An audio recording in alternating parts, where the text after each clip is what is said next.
Writing मेरी life का सबसे इम्पोर्टेंट हिस्सा है। ये इकलौता ऐसा काम है जो मुझे सबसे ज्यादा सुकून देता है। जब से ऋषिकेश आया हूं, कहानियों पे काम करता हूं।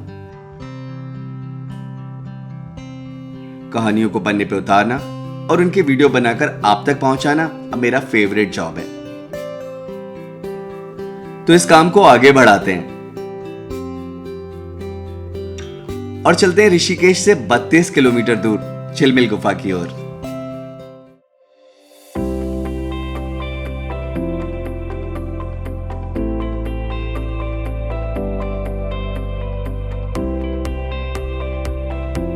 तेज बारिश के बाद पहाड़ थोड़े टूट फूट जाते हैं, इसलिए स्कूटी बेस्ट ऑप्शन है इस जगह पर जाने के लिए। खूबसूरत हरे भरे पहाड़ दूर दूर तक हमारे साथ चल रहे थे। लंबा सफर भी छोटा हो जाता है जब कुदरत के नजारे आपके साथ हों। झिलमिल गुफा देखने का एक्साइटमेंट काफी ज्यादा था और उससे ज्यादा एक्साइटमेंट था वहां के जंगल के आसपास रहने वाले साधुओं को देखने का। और झिलमिल गुफा पहुंचने से पहले हमारा ये दूसरा सपना भी सच हो गया। हम एक छोटे से टी ब्रेक के लिए बीच रास्ते में रुके थे और यही हमारी मुलाकात मौनी बाबा से हुई, जो बस इशारों ही इशारों में बातें कर रहे थे। उन्होंने हमें एक ऊंची पहाड़ी पर आने के लिए इनवाइट किया। अंदर से थोड़ा डर तो लग रहा था, पर मन में कीड़े भी तो बहुत सारे हैं, तो बस हम उनके पीछे हो लिए। रास्ता काफी खूबसूरत था, पर इतना छोटा कि पैर रखने के लिए भी जगह नहीं थी। एक गलती और आप खाई के अंदर। एक लंबे ट्रैक के बाद जो देखा वो सपनों की दुनिया थी। ऐसे लग रहा था कि मैं किसी जन्नत में हूं। एक खूबसूरत नदी और नदी के किनारे बाबा जी की गुफा। दूर दूर तक आपकी आवाज सुनने वाला कोई भी नहीं, सिर्फ सुनसान वीरान जंगल। मेरे पास हर बार की तरह एक ही सवाल था कि आसपास कोई जंगली जानवर तो नहीं है। तो बाबा ने इशारों ही इशारों में बताया कि उनकी गुफा से कुछ ही दूर पर एक बाघ रहता है जो शायद इस समय सो रहा होगा। ये बात सुन के तो मेरा दिल ही बैठ गया, पर बाबा ने बताया कि उसने उन पर कभी भी हमला करने की कोशिश नहीं की।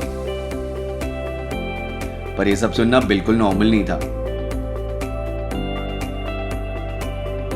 धीरे धीरे हम जंगल के माहौल में एडजस्ट होते जा रहे थे और फिर बाबा ने अपनी बांसुरी बजाई। पता नहीं उस बांसुरी में क्या जादू था कि अजीब सी शांति छा गई। मैं बाबा की गुफा को हर तरफ से देख रहा था, कैसे वो तेज बारिश और जंगली जानवरों का सामना करते होंगे। अब बाबा अपनी गुफा की सफाई में व्यस्त हो गए और मैं उनका दिमाग खाने में। मुझे बिल्कुल एहसास नहीं था कि इस घने जंगल के बीच हमें चाय भी पीने को मिल जाएगी, पर बाबा की हॉस्पिटैलिटी कमाल की थी। इसी बीच मेरे दोस्त का कुत्ता रोनी जहां तहां जंगल में भाग रहा था।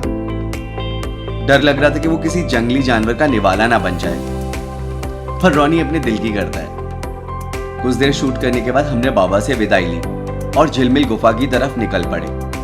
रोनी भी काफी देर स्कूटर पर बैठकर बोर हो चुका था, तो बस वो हमारे साथ रेस कर रहा था। शायद उसे हमसे ज्यादा जल्दी थी गुफा पे पहुंचने की। अब आगे का रास्ता पैदल था। हम टेहरी गढ़वाल से पौड़ी गढ़वाल में पहुंच गए थे। बीच बीच में खूबसूरत गांव देखने को मिले और कुछ आरामगाह जो पैदल यात्रियों के लिए बनाई गई हैं। कुछ गांव वालों ने हमें कच्चे रास्ते से ना गुजरने के लिए कहा, क्योंकि बाघ और गुलदार का मिलना यहाँ काफी आम बात है। एक लंबा ट्रैक करने के बाद हम इस गुफा के पास पहुंच ही गए।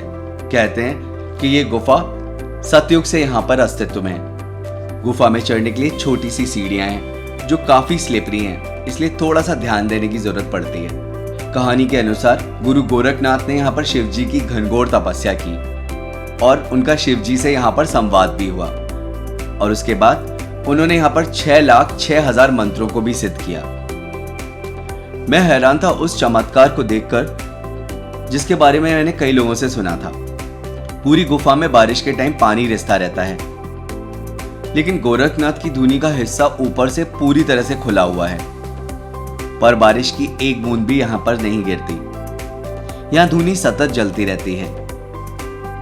बाबा ने यहाँ पर सैकड़ों वर्षों तक धुनी जलाई, इसीलिए गुफा का ऊपरी भाग पूरी तरह से काला है। यहाँ पर गुरु गोरखनाथ की एक दिव्य मूर्ति भी है और वहां पर ध्यान करना अपने आप में एक अनोखा अनुभव होता है। यहाँ कई संप्रदाय के बाबा निवास करते हैं, जिनकी ध्यान साधना निरंतर चलती रहती है। बाबा गोरखनाथ की ये गुफा योग साधना और भारत के अध्यात्म की अनोखी कहानी कहती है, इसीलिए लाइफ में आपको एक बार इस जगह को जरूर विजिट करना चाहिए। अगर आपको वापस जाते समय यहाँ पर देर रात हो जाए तो आपको ट्रैक बिल्कुल नहीं करना चाहिए। बहुत बेसिक दामों में आपको यहाँ पर सस्ते रूम भी मिल जाते हैं। अब हमारी यात्रा समाप्ति की ओर थी। मैंने रुककर एक लंबी सांस ली, क्योंकि हमें ऋषिकेश का एक लंबा सफर तय करना था। आज मेरी डायरी में एक नई कहानी शामिल हो गई है, एक नया अनुभव जो हमेशा इन पन्नों में सिमटा रहेगा।